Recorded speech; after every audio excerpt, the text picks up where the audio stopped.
Cuba के Fidel Castro, जो फाइडल कास्ट्रो भी पढ़ते हैं, वो जब तक जिंदा रहे अमेरिका की गले की हड्डी बने रहे। वो अमेरिका की बिल्कुल नहीं सुनते थे। उनके बारे में एक वाकया है, वो आपके सामने पेश करना है। क्यूबा के सुप्रीम लीडर फिडेल कास्ट्रो एक दिन अपने जूते खुद पॉलिश कर रहे थे। एक नौजवान ने करीब आकर कहा, आप अपने जूते मुझे दे दें, मैं पॉलिश कर देता हूं। कास्ट्रो ने मुस्कुराकर जवाब दिया, बेटा जाओ, किसी पत्थर पर क्यूबा का झंडा रंग दो या एक दरख्त लगा दो ताकि तुम्हें वतन से मोहब्बत और वतन प्रस्ती का एहसास हो। अगर तुमने मेरे जूते पॉलिश किए तो तुम अपने अंदर गुलामी और मुझ में हुक्मरानी का जहर घोल दोगे। बात सिर्फ जूते पॉलिश करने की नहीं, सोच की है। वतन से मोहब्बत का मतलब ये नहीं कि हुक्मरानों के जूते पॉलिश किए जाएं। वतन से मोहब्बत ये है कि उसकी मिट्टी, उसके लोगों और उनके हकूक के लिए खड़ा हुआ जाए। बदकिस्मती से पाकिस्तान में वतन से मोहब्बत का मतलब है जूते पॉलिश करना। आप जितने जूते पॉलिश करेंगे आप उतने बड़े ओहदे पर पहुंचेंगे, चाहे आप मुल्क के लिए कुछ भी न करें। बिस्मिल्लाहिर्रहमानिर्रहीम। मेरा नाम महमूद नादी है, जो आपकी मोहब्बतों का मकरूज है, ममनून है। मुझे एक मोहतरम भाई ने मना किया है कि मकरूज का लफ्ज इस्तेमाल न किया करें, लेकिन जुबान पे चढ़ गए तो अहमद भाई से माजरत कर लेता हूं। मेरी तरफ से तमाम व्यूअर्स को जो पाकिस्तान में हैं, जो पाकिस्तान से बाहर हैं, मुझे बहुत प्यारे हैं, उन सबको वेरी गुड इवनिंग एंड अस्सलाम वालेकुम व रहमतुल्लाहि व बरकातहू। आज है जी 8 अगस्त 2026 और दिन है हफ्ते का। आप जानते हैं कल आपको छुट्टी होगी, तो आपके सामने ताज़ा तरीन खबरें रखनी है और एक व्लॉग रखना है। लेकिन ये पहले बता दूं कि जब मैं आपसे पाकिस्तान से मुखातिब हूं तो इस वक्त पाकिस्तान में शाम के 5:30 बजे हैं, और जो मेरे मुल्क से बाहर दोस्त हैं, मेहरबान हैं और बुजुर्ग हैं, वो लाजमी फाइनेंस करें इस चैनल को। व्यूज आप देख रहे हैं, पाकिस्तानियों से मैं इसलिए ज्यादा उम्मीद भी नहीं रखता और उनको कहता भी नहीं हूं कि वो नाराज हो जाते हैं। बहरहाल जो बैरून मुल्क पाकिस्तानी हैं तो वो जो है वो चैनल को सपोर्ट करते रहते हैं, हर दफा करते रहते हैं, तो उनसे मैं रिक्वेस्ट करता हूं। आज हम डिस्कस करेंगे कि ये जो लड़ाई जारी है ना इख्तियारात की, ताकत की, तो ये लड़ाई असल में लाहौर और इस्लामाबाद या लाहौर और पिंडी के दरमियान हो रही है। किस तरह, ये इस पे बात करेंगे, क्योंकि GHQ ने चढ़ाई का फैसला किया है वजीर आला हाउस पे। बाकी सूबों में गवर्नर्स और पंजाब में वजीर आला हाउस पे चढ़ाई का फैसला हुआ है। किसने किया है ये बात करेंगे। फिर बात करेंगे कि काबे में फील्ड मार्शल और बुत ये आते जाते रहे हैं माजी में। न काबे की कदर में इजाफा हुआ और ना काबे की कदर कम हुई, क्योंकि काबे का जो चौकटा है ना, चौकटा ऊपर तो तामीरात होती रही, गिरता रहा, मौसम, जंगे, लेकिन वो चौकटा वो वही है, हजरत इब्राहिम और हजरत इस्माइल अलैहिस्सलाम वाला। और कहा जाता है कि ये वो सरजमीन है जहां पे किसी न किसी वक्त में 1,24,000 पैगंबरों ने हाजिरी दी। तो यहाँ पे बुत भी आते रहते हैं, फील्ड मार्शल ईदी अमीन भी आता रहता था। न वर्दी बचाएगी, न ओहदा और न जर्नैल।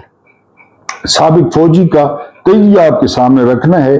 जो ये फ्रॉड हुआ है जिसे मुआहदे का नाम दिया जा रहा है तुर्किया, पाकिस्तान एंड सऊदीया। आप एक बात पे गौर करें ना कि हमें मुआशी मुआहदों में कोई शामिल नहीं करता, हमें फायदा कोई नहीं देता। हाँ, जहां पे किराए पे जरूरत हो सोटे मारने की, डांगा मारने की, तो वो हमें किराए पे बुला लेते हैं। सऊदीया सरमायाकारी करता है इंडिया में, अरब अमारात बुत खाने तामीर करता है, मंदिर तामीर करता है अरब अमारात में। इंडियन वहां जाके इफ्तिताह करते हैं, बड़े प्यारे लगते हैं अरबों को इंडियन, बड़े प्यारे। آپ سعودیہ میں اگر کوئی کام کرتا ہے تو وہاں کے بندوں سے پوچھ لیں کہ کس کا قبضہ ہے زیادہ وسائل پہ، عرب امارات میں پوچھ لیں۔ ہاں، جب سوٹے مارنے کی باری آتی ہے تو پھر ہم یاد آتے ہیں۔ ایک وہ ترکی والا منافق پھر رہا ہے، وہ اسرائیل کو تسلیم کر رکھا ہے، اسرائیل کو مدد پہنچتی رہتی ہے، نیٹو میں شامل ہے۔ تو بہرحال اس پہ بات کریں گے، اور انسانی ڈی این اے، آدم ثانی اور پہاڑ پہ رکی کشتی، یہ کیا چکر ہے، یہ آپ کے سامنے آج رکھنا ہے۔ اور شروع ہی ہم یہاں سے کرتے ہیں۔ بڑی دلچسپ حقیقت ہے، شاید جو آپ کے پہلے نالج میں نہ ہو یا ہو تو ہو سکتا ہے۔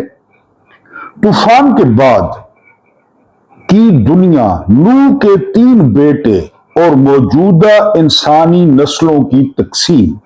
حضرت نوح علیہ السلام، ان کے 3 بیٹے جو کشتی پہ سوار ہوئے، اور آج کے انسان۔ کیا آپ نے کبھی سوچا ہے کہ دنیا کے 8 ارب انسان، چاہے وہ گورے ہوں، سیاہ فام افریقی، گندمی ایشیائی یا وسطی ایشیائی کی ترچھی آنکھوں والے ترک، ان سب کا ڈی این اے گھوم پھر کر جوت پہاڑ پر رکی صرف ایک ہی کشتی سے جا ملتا ہے۔ جودی پہاڑ بھی پڑھتے ہیں، جوت پہاڑ بھی پڑھتے ہیں، وہاں پہ کشتی آ کر رکی اور ڈی این اے وہاں سے پیدا ہوا۔ ذرا ٹھہریے اور اس حقیقت پر غور کیجئے۔ طوفان نوح کے بعد جب کرۂ ارض پر موجود باقی تمام قومیں نابود ہو گئیں تو زمین پر انسانیت کو دوبارہ صفر سے شروع ہونا پڑا۔ یہی وجہ ہے کہ تاریخ اور تفاسیر میں حضرت نوح علیہ السلام کو آدم ثانی، انسانیت کا دوسرا باپ کہا جاتا ہے۔ یہ وہ پیغمبر ہیں جن کے بارے میں کہا جاتا ہے کہ انہوں نے 837 سال تبلیغ کی تھی، 837 سال تبلیغ کی تھی۔ یہ وہ پیغمبر ہیں، اس لیے ان کو آدم ثانی کہا جاتا ہے۔ قرآن مجید سورہ صفات آیت 77 میں اس حقیقت پر صریح کی مہر ثبت کرتا ہے، اور ہم نے صرف نوح کی اولاد ہی کو باقی رہنے والا بنایا۔ محدثین اور ائمہ حدیث نے اس آیت کی تفسیری سند میں رسالت مآب صلی اللہ علیہ وآلہ وسلم سے مروی اس روایت کا جائزہ لیا ہے جو جامع ترمذی 3230 اور مسند احمد میں حضرت سمرہ بن جندب سے مروی ہے، جس میں رسالت مآب صلی اللہ علیہ وآلہ وسلم نے ارشاد فرمایا: سام عرب کے باپ ہیں، حام حبشہ افریقہ کے باپ ہیں، اور یافت روم یورپ و ایشیا کے شمالی قبائل کے باپ ہیں۔ تینوں کور ہو گئے، عرب کور ہو گئے، کالے کور ہو گئے، اور ایشیائی کور ہو گئے۔ اسی مسنون روایت کی روشنی میں حافظ ابن کثیر میں بیان کرتے ہیں الہدایہ والنہایہ میں کہ طوفان کے بعد حضرت نوح کے انہی 3 بیٹوں سام، حام اور یافت کے ذریعے دنیا کے مختلف خطوں کی نئی آبادکاری ہوئی۔ سام کی نسل نے مشرق وسطی، عرب اور ایشیا کے بیشتر علاقوں کو آباد کیا، جنہیں تاریخ میں سامی اقوام کہا گیا۔ یافت کی اولاد شمالی اور مشرقی علاقوں کی طرف بڑھی اور وہاں سے روم، یونان، ترک اور یاجوج ماجوج جیسے مشرقی و یورپی قبائل وجود میں آئے، جبکہ حام کی نسل نے جنوب کا رخ کیا اور افریقہ و سوڈان کی وادیوں میں اپنی تہذیبیں قائم کی۔ یوں ایک ہی خاندان سے انسانی نسلیں اور مختلف رنگ و روپ پھیلے۔ یہاں ہمیشہ کی طرح علمی، تاریخی اور نقد حدیث کی چھلنی سے ایک بہت بڑے مغالطے کو الگ کرنا ضروری ہے۔ تورات کے سفر پیدائش یا تورات میں پرانی یہودی تحریروں میں حام کو دی جانے والی بد دعا کا قصہ ملتا ہے، جس میں دعویٰ کیا گیا کہ حام کی نافرمانی پر اسے اور اس کی نسل کو سیاہ رنگت اور بقیہ بھائیوں کی गुलामी की बददुआ दी गई। ये जो है ना, उसको बददुआ दी गई हाम को कि बाकी भाइयों का गुलाम होगा और उसकी नस्ल काली होगी। ये तमाम दास्तानें खालिसन इजराइल की हैं, तौरात की हैं। मुहद्दिसीन इस्लाम और उलमा ने इस बात को कतई तौर पर रद्द किया है कि स्याह रंगत किसी बददुआ का नतीजा है। इस्लाम की नजर में किसी रंग या नस्ल को कोई जो है वो बरतरी या किसी जुबान को कोई बरतरी हासिल नहीं। जैसा कि खुतबे हुज्जतुल विदा में रिसालत माब सल्लल्लाहु अलैहि वसल्लम ने वजाहत फरमाई कि किसी अरबी को अजमी पर और किसी गोरे को काले पर कोई फजीलत नहीं। रंगों का ये फर्क सिर्फ जुग्राफियाई और इलाही निजाम फितरत का हिस्सा है। तूफान के बाद की ये तकसीम हमें बताती है कि हमारे रंग, जुबानें और खदो खाल चाहे कितने ही अलग क्यों ना हो या दिखाई दें, हमारी असल जड़ एक ही है। कुरान फरमाता है कि ये कौमें और कबीले सिर्फ एक दूसरे की पहचान के लिए बनाए गए थे, तासुब या नफरत के लिए नहीं। आज जब इंसान नस्ल परस्ती और रंग के नाम पर एक दूसरे का खून बहाता है तो दरअसल अपने ही भाइयों पर वार कर रहा होता है। हम सब उसी एक कश्ती के मुसाफिरों की औलाद हैं और हमारी आखिरी मंजिल भी वही एक रब है। साम, हाम और याफ्त तीन सगे भाई और उन तीनों के ये 8 अरब इंसान। मेरा ख्याल है कोटेशन आपको समझ आ गई होगी। खबर है कि आजाद कश्मीर के इलेक्शन का जो तीसरा मरला है वो सोमवार को होगा। कुछ अजला में इलेक्शन पोस्टपोन कर दिए गए हैं क्योंकि वहां पे एहतजाज हो रहा है। बहरहाल ये इस्लामाबाद का खेल है, पिंडी का खेल है। अपनी मर्जी के लोग अपनी मर्जी की सीटें, अपनी मर्जी के जो है ना वोट रात को डालते हैं, डब्बे भर देते हैं। पहला मरला क्या हुआ, दूसरा क्या हुआ, अब ये असेंबली जो है ना वो आएगी कठपुतली। नून लीग जीत गई है, नून लीग हुकूमत बनाएगी। जीबी जो है वो पीपल्स पार्टी को दे दिया गया क्योंकि पाकिस्तान एक केक है। वैनिला केक समझ लें, चॉकलेट केक समझ लें, जर्नैलों के हाथ में छुरी है, वो टुकड़े कर करके अपने मन पसंद, कोई टुकड़ा अलीम खान के मुंह में ठोंस दिया, कोई अर्दली के मुंह में ठोंस दिया। बहरहाल ये इलेक्शन अब सोमवार को होगा। मौजूदा इंतजामी ढांचा वो नाकाम हो गया है। पाकिस्तान थिंक टैंक कहता है 38, मैंने आपको बताया था कि 38 डिवीजन है पाकिस्तान के और इन 38 डिवीजनों को सूबे का दर्जा दिया जा सकता है, ये कहता है पाकिस्तान थिंक टैंक। बहरहाल बंदे जो भी यानी निजाम जो भी ले आए, जो भी लिया निजाम, यही निजाम था, यही लोग था। 4 खुलफा की मिसालें दी जाती हैं एक से बढ़ के एक। खुलफा से पहले रसालत माब सल्लल्लाहु अलैहि वसल्लम वो देख लें। सुलेमान अलैहिस्सलाम का तोती पूरी दुनिया पे बोलता था, उनको देख लें। ये तो बंदों पे डिपेंड करता है। चाहे जो है ना वो इंतजामी ढांचा तबाह किसने किया, तबाह किसने किया, बनाया किसने था। अब कह रहे हैं तबाह हो गया, खुद कह रहे हैं, रोजाना कह रहे हैं तबाह हो गया। बाजी डर गई, बाजी डर गई, बाजी डर गई। वही खुद यही लोग होंगे, यही खानदान होंगे, यही जर्नैल होंगे, ढांचे जितनी मर्जी खड़ी करें। आटे की अब ये देखें, आटे की 20 किलो की जो कीमत है वो एक हफ्ते में 100 रुपए बढ़ गई है। ये वही गंदम है जो रोडों पे रुल रही थी, कसम पैदा करने वाले की। जब मियां वाली गया इन दिनों में, क्योंकि हमारे यहां बहुत गंदम होती है, सड़कों पे लोग गंदम रख के बैठा था, सड़कों पे खरीदार कोई नहीं था। ये वही गंदम है। अब आ गई भड़वों के पास, दलालों के पास, इनके फ्रंटमैनों के पास। अब वही गंदम जो है ना वो 5000 मन, 5600 मन, और उस वक्त आवाजें दे रहे थे जिम्मेदार 2200, 2300, 2400। और ये यानी आटा निकला, मैदा निकला, सूजी निकली, चोकर निकला, वो तो और कारोबार है ना। किसानों को क्या मिला? मैंने आपको बताया ना, ऐसी बदकिस्मत कौम है जिसके हुक्मरान न कब्जान है। जी जनाब, वीडियो जारी सारी है, लेकिन आपको याद कराना है कि कल संडे स्पेशल है। इंशाल्लाह 1 घंटे से ज्यादा का वीलॉग होगा और आप उसे जरूर एंजॉय करेंगे, जरूर देखिएगा और कमेंट भी कीजिएगा। जिसके हुक्मरान डाकू हैं, आपको नेहरू का वाकया सुनाया था ना, एक उसने ग्रुप बना रखा था, वो नेहरू जो बांसुरी बजा रहा था, रात को वो लोगों को लूटते थे, क्योंकि उस वक्त वही तरीकाकार था कबल मसीह। नेहरू का ग्रुप था, वो लंबे लंबे लुगड़, और वो रात को लूटते। शहनशाह उनके साथ होता था, शहनशाह उनके साथ होता था, और उनका निशाना होती थी औरतें।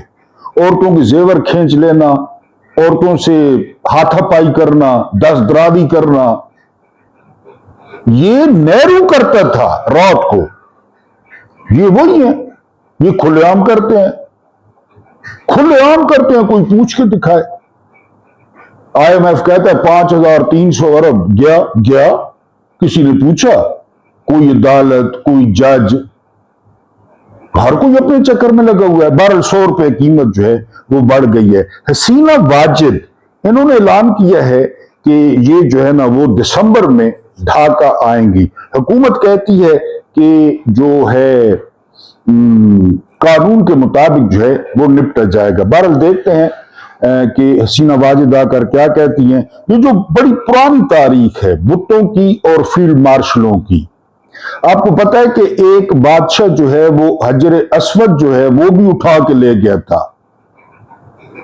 वो भी ले गया था उठा के। मेरा ख्याल है 20 साल से ज्यादा हजर अस्वद वहां पे था ही नहीं, वो ले गया था बादशाह। कोई मेरा ख्याल है सफवी था, मेरे ज़हन में नाम नहीं है, आपको पता है तो लिख देना है आपने। वो ले गया था हजर अस्वद, और हुज्जाज बिन यूसुफ ने छलनी कर दी थी काबे की दीवारें मंजीकों से, पत्थरों से। कि काबे के साथ होता रहा है। और यहां पे रंग बिरंगे फील्ड मार्शल, रंग बिरंगे जर्नैल, रंग बिरंगे कानटूटे। जी, कोई जरा मुझे मुतमिन करे और मेरी इस तजवीज का मुदल्लल जवाब दे। कभी परवेज मुशर्रफ ने खाना काबा का दरवाजा अपने हाथों से खोला, तो कभी नवाज शरीफ ने, और कभी ईदी अमीन ने, और अब आसिम मुनीर भी हरम के फोटो सेशन में पेश हैं। यानी आते हैं वही जिनको सरकार बुलाते हैं। इनको सरकार बुलाते हैं, महमूद नियाज़ी को तो नहीं बुलाते, क्योंकि सरकार को भी पता है महमूद नियाज़ी के पास पैसे ही नहीं है, उसको तो नहीं बुलाते। इनको बुलाते हैं, हर हफ्ते बुलाते हैं। जी, सरकार बुलाते हैं। इस तरह के कसीदे पढ़ने वाले मालदार लोग भी ये तहरीर जरूर पढ़ें। सुल्तान सलाहुद्दीन अय्यूबी हुकूमती मामलात और सलीबियों के मुकाबले में इतना मशहूर रहे कि कभी काबा न देख सके। उन्होंने हाजियों पर हमला करने वाले सलीबियों को उल्टा लटका दिया, लेकिन अपनी ख्वाहिश के बावजूद कभी जंग और कभी फितनों की वजह से हाजी न बन सके।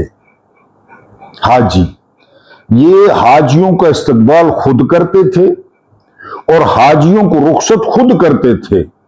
पैदल काफिले होते थे खुद। जी, ये कोई अनोखी बात नहीं थी, क्योंकि मुस्लिम हुक्मरानों को मालूम था कि मुसलमानों के इज्तिमाई मामलात का दिफा अपनी इनफरादी इबादत से बहुत पहले आता है।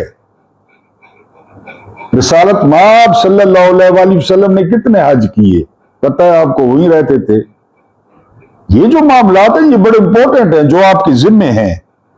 इसीलिए किसी हुक्मरान को परखने का म्यार ये नहीं होता कि वो तहज्जुद कितनी पढ़ता है या काबे के दरवाजे उसके लिए कितनी बार खोले गए, बल्कि म्यार तो ये है कि हुक्मरान को जहां इक्तदार मिला वहां अल्लाह का दीन गालिब है या नहीं, मजलूम को प्रोटेक्शन हासिल है या नहीं।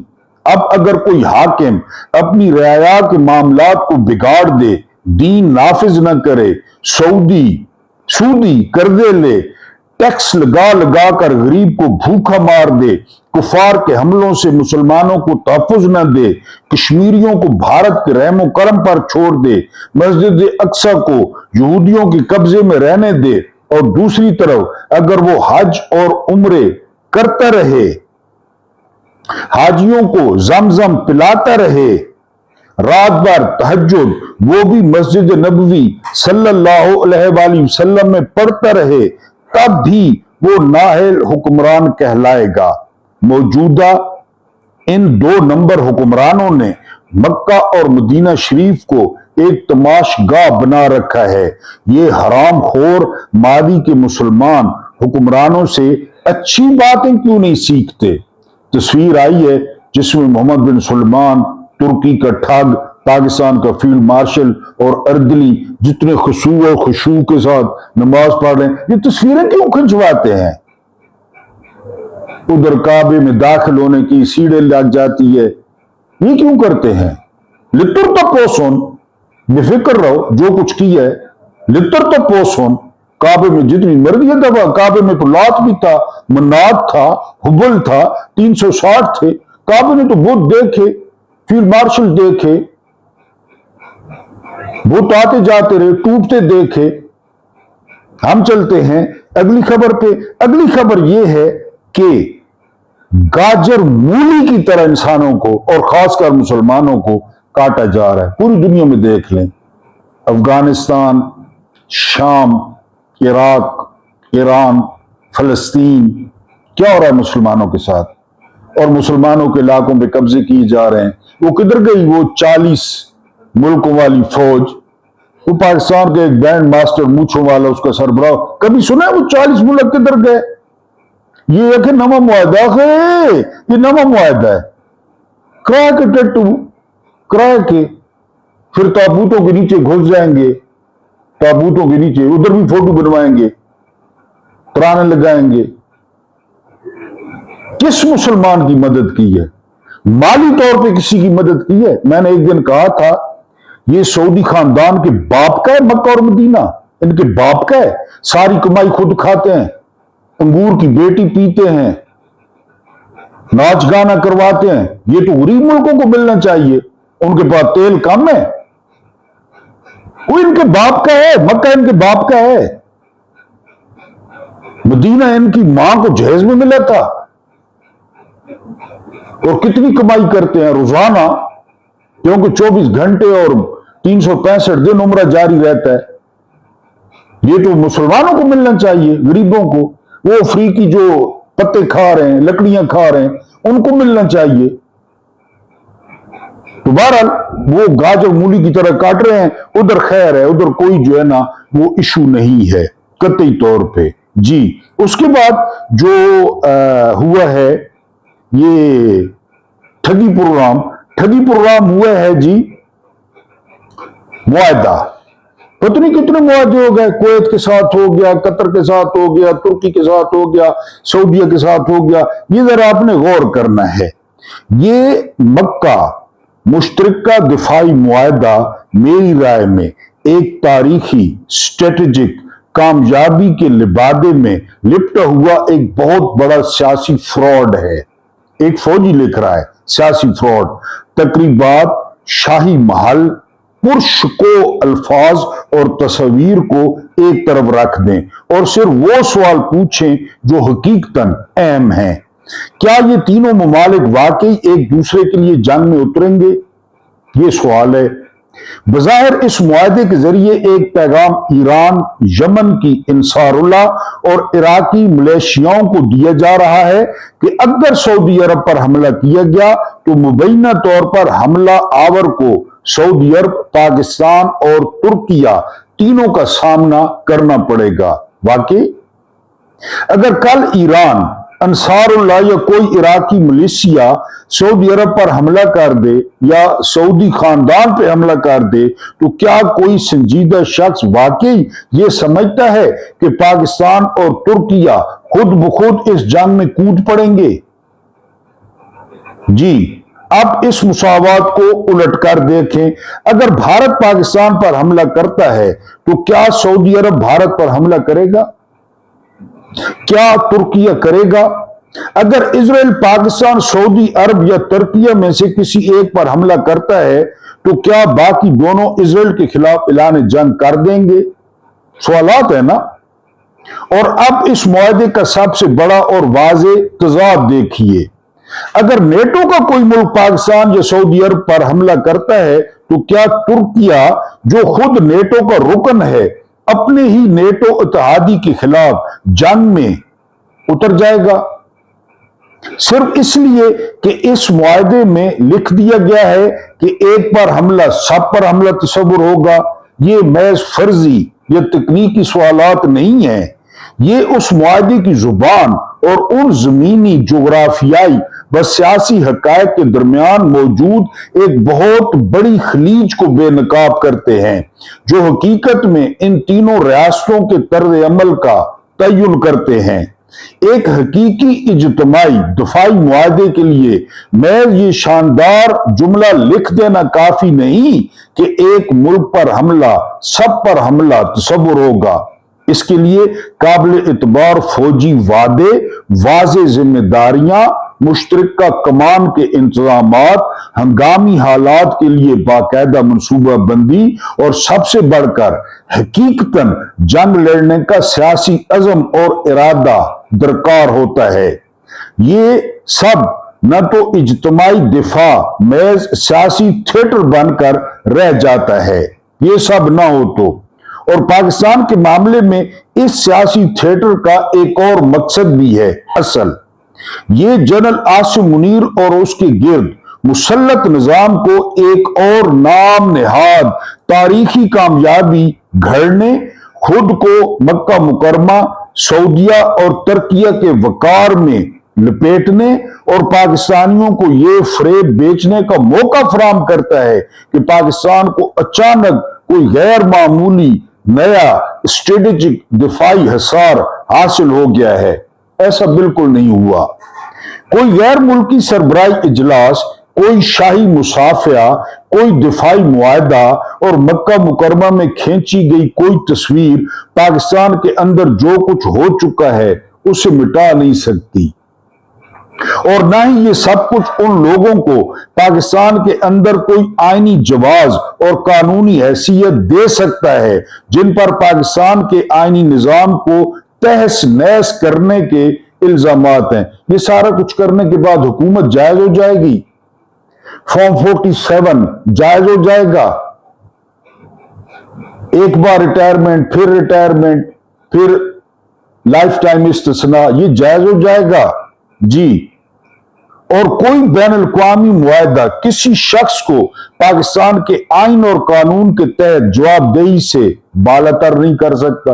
جتنے مرضی معاہدے کر لیں، ادھر معاہدہ کریں، پاکستان میں آ کر قتل کر دیں تو آپ کہیں گے ہم نے معاہدہ کر رکھا ہے۔ جنرل عاصم منیر پاکستان میں آئینی اور قانونی نظام کی رہی سہی شکل کو بھی مکمل طور پر تباہ کرنے کا براہ راست ذمہ دار ہے۔ اس مقصد کے لیے اس نے اپنی دہشت گرد ملیشیا، جسے پاکستان آرمی کہا جاتا ہے، کی ننگی طاقت استعمال کی اور اس کے ساتھ اس کے تمام ساتھی، سہولت کار، معاون اور شریک جرم بھی اس تباہی میں برابر کے جواب دہ ہیں۔ اور اگر عاصم منیر کے خلاف آئین کے آرٹیکل 6 کے تحت سنگین غداری کا جرم ایک بااختیار عدالت میں مکمل قانونی کارروائی اور منصفانہ مقدمے کے بعد ثابت ہوتا ہے اور قابل اطلاق قانون کے تحت سزائے موت قرار پاتی ہے تو اسے پھانسی دی جانی چاہیے۔ نہ اس کی وردی اسے بچائے گی، نہ اس کا عہدہ، نہ اس کے جرنیل، نہ اس کے سیاسی سہولت کار، نہ کوئی بیرونی سرپرستی، اور نہ مکہ مکرمہ میں کھینچی گئی کوئی تصویر۔ قانون سب کے لیے ایک ہونا چاہیے، یہ لکھ لیں اور اس بات کو اچھی طرح ذہن نشین کر لیں۔ جو جرائم پاکستان میں کیے گئے ہیں اور کیے جا رہے ہیں، جو آئین کا حلیہ بگاڑ دیا گیا ہے، جو عدالتوں کو مسمار کر دیا گیا ہے، جو بے گناہوں پر ننگی جارحیت کی گئی ہے، جو کشمیر میں 100 لاشیں گر گئیں، ڈی چوک، مرید کے، اور 8 فروری 2024 کا الیکشن، یہ جرائم کہاں جائیں گے؟ تاریخ تو فیصلہ محفوظ کر رہی ہے. صبح بھی آپ کو بتایا تھا جتنے مرضی معاہدے کر لیں، صرف ایک یعنی نی وسدے گھر بدنیتا دے، صرف ایک پیچھے فیکٹر ہے کہ ہم کسی طرح حلالی ہو جائیں سیاسی طور پہ، ادھر بھاگ ادھر بھاگ. یعنی جس بندے کا کام ہے بلوچستان، جس بندے کی ذمہ داری ہے کے پی کے، جس بندے کی ذمہ داری ہے فاٹا، امن و امان، وہاں دہشت گردی میں پہلے نمبر پہ ہے. بتایا نا، میں تو نہیں کہہ رہا، انٹرنیشنل انڈیکس کہہ رہا ہے کہ پاکستان دہشت گردی میں پہلے نمبر پہ. کون سرمایہ کار آئے گا یہاں پہ؟ بتائیں کس کی ذمہ داری ہے دہشت گردی؟ کون تنخواہ لیتا ہے؟ کون بجٹ لیتا ہے؟ کس نے الخالد ٹینک بنائے؟ وہ مکے کے دروازے کھول رہا ہے، مکے کی چھت پہ چڑھ رہا ہے. کیا ہوگا اس سے؟ کیا ہوگا؟ ولید بن عبد الملک کعبے کی چھت پہ بیٹھ کے شراب پیتا تھا، کیا ہوا پھر بنو امیہ کے ساتھ؟ تو یہ تو دروازے کھولتے رہے، بشک دروازے کھولتے رہے. یہ جو یہاں پہ ہو رہا ہے اس کا جواب دے کون ہے؟ یہاں جو تباہی پھر گئی ہے ان کے اپنے بقول. موسی نقوی نے کہا، میں تو نہیں کہہ رہا کہ نظام کولیپس کر گیا، میں کہہ رہا ہوں موسی نقوی کہہ رہا ہے. بہرحال جی ہم اگلی خبر پہ چلتے ہیں. اب یہ دیکھیں، اسسٹنٹ کمشنر اے سی اس نے کہا ہے کہ جی ہمیں منتھلیاں دینی پڑتی ہیں پرائیویٹ لوگوں کو، 30 لاکھ تک منتھلی. اے سی کہہ رہا ہے جو ان خاندانوں اور ملٹری اسٹیبلشمنٹ کے گھر کے بندے ہیں نا، قریب ہیں، وہ ان سے پیسے لیتے ہیں بیوروکریسی سے. کسی سے 30 لاکھ، کسی سے 35 لاکھ. مانتا ہے دل آپ کا؟ یہ ملک ہے. بھتے لیتے ہیں کہ آپ اتنی لوٹ مار کرتے ہیں ہمیں دیں. ایک ایسی نے تسلیم کی ہے کہ ہاں لیتے ہیں اور ہم دیتے ہیں. پھر وہ کہتے ہیں ہم لوگوں کو لوٹتے ہیں، ہم لوگوں کی ریڑیاں لوٹتے ہیں، دکانیں لوٹتے ہیں، ہوٹل لوٹ. اے سی کہہ رہا ہے، اسسٹنٹ کمشنر کہہ رہا ہے. پھر میں اور آپ کے اس کھاتے میں جو ہے نا وہ آتے ہیں. آج کل بڑی تنقید ہو رہی ہے ایلون مسک پہ. اس کا جو ایکس ہے روزانہ نئے قوانین اور پیسہ، پتہ نہیں یار پیسے کی سمجھ نہیں آتی. اربوں ڈالرز ہیں اس کے بعد، روزانہ قوانین تبدیل، اکاؤنٹ سسپینڈڈ. بڑی تنقید ہو رہی ہے کہ یہ پہلے ہاتم تائی کی طرح آیا تھا، اب شیخ بن گیا ہے.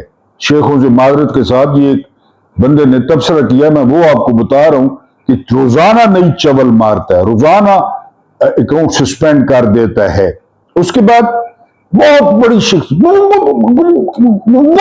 شخصیت سے میری بات ہوئی ہے، بہت اعلیٰ شخصیت سے، اور اس نے بتایا کہ کل دوپہر 12 بجے عمران خان فیلڈ مارشل کو گالیاں دے رہا تھا.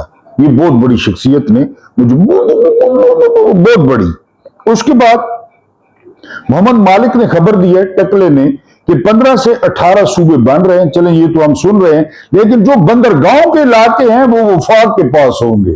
سونے کی چڑیا بندرگاہ والے کون سے علاقے ہیں؟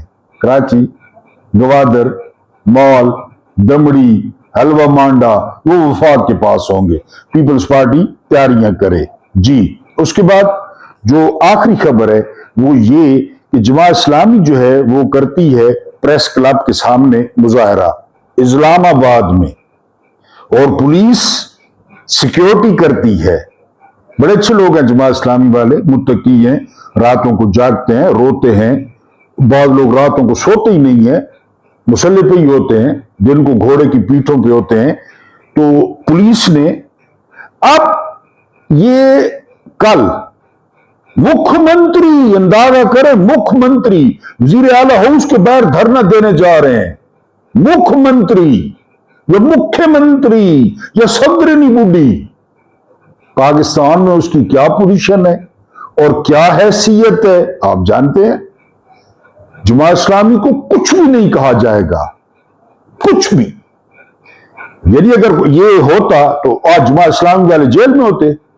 یعنی شروع ہو جاتا نا کام، حافظ نعیم صاحب کو گھسیٹا جاتا، اور مجھے لیڈروں کے نام نہیں آتے، منصورہ پہ کریک ڈاؤن ہوتا، دیواریں پھلانگی جاتی، بختر بند گاڑیوں سے گیٹ توڑے جاتے، ساری جمعیت پکڑی جاتی، اور جیل جو ہے نا وہ گاڑیوں سے بھر جاتی، کچھ بھی نہیں ہوا۔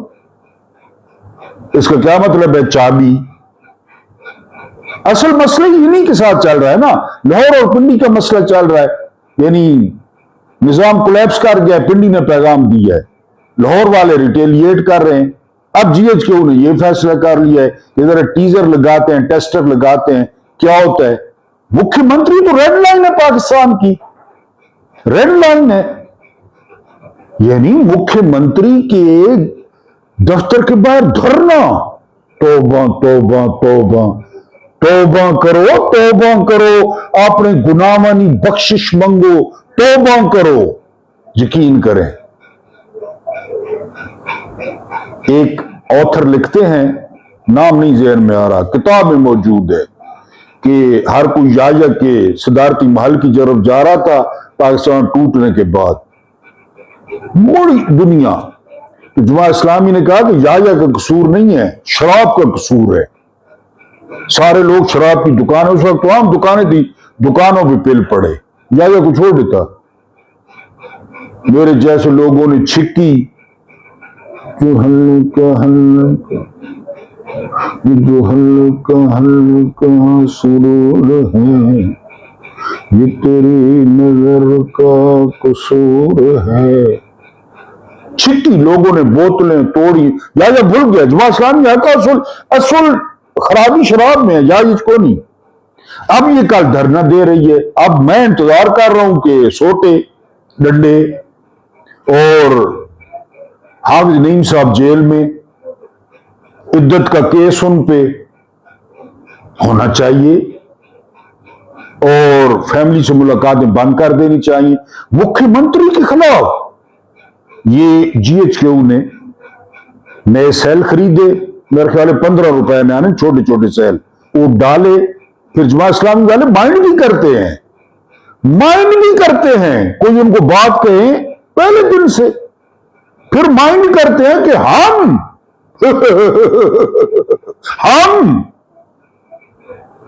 ہم اخوان المسلمین والا وہ جیل میں محمد مرسی، وہ جیل میں فوت ہو گیا، وہ اخوان المسلمین، ادھر وہ 85 سال والے پھانسی پہ جھول گئے بنگلہ دیش میں۔ یہ تو گرم ہوا نہیں لگتی ان کو، شستہ اردو، شستہ۔ حافظ نعیم صاحب نے جو کام کیا، کمال کیا، جو صحیح سیٹ نہیں لی کراچی سے کہ میں نہیں جیتا، باقی اور تو بات، قسم خدا کی حافظ نعیم صاحب جب امیر بنے تو جماعت والوں سے زیادہ میں خوش تھا کہ اب دیکھنا، اب بندہ آیا ٹکر کا، اب پتہ چلے گا اسٹیبلشمنٹ کو اور حکومت کو۔ وہ حافظ نعیم صاحب جتنے آئے، شورا والوں نے کہا کہ پتر بالکل چل کر، کوئی اتھے کو نہیں، مت جا پریس کانفرنس، یہ وہ لٹن بٹن، بس چھوڑ پر کر۔ تو کل جی وہاں دھرنا ہے، اگر رات تک جماعت اسلامی کے گھروں پہ چھاپے نہیں پڑتے، سوٹے نہیں لگتے، گھسیٹا نہیں جاتا، 10,000 کارکنوں کو بند نہیں کیا جاتا، تو پھر یہ جی ایچ کیو کی چڑھائی ہے، جی ایچ کیو نے کہا ہے۔ ورنہ مکھیہ منتری توبہ توبہ توبہ توبہ توبہ توبہ، اگر آپ کہتے ہیں تو میں مرغا بھی بن جاتا ہوں، ہے تو کھا، لیکن مکھیہ منتری، اللہ پاک آپ کو آسانیاں عطا فرمائے، آسانیاں بانٹنے کی توفیق عطا فرمائے۔ میرا رب کریم آپ کے اور میرے مرحومین کی مغفرت فرمائے، ان کے ساتھ عدل کا نہیں، رحم کا اور احسان کا معاملہ فرمائے۔ مجھے برداشت کرنے کا بہت بہت شکریہ۔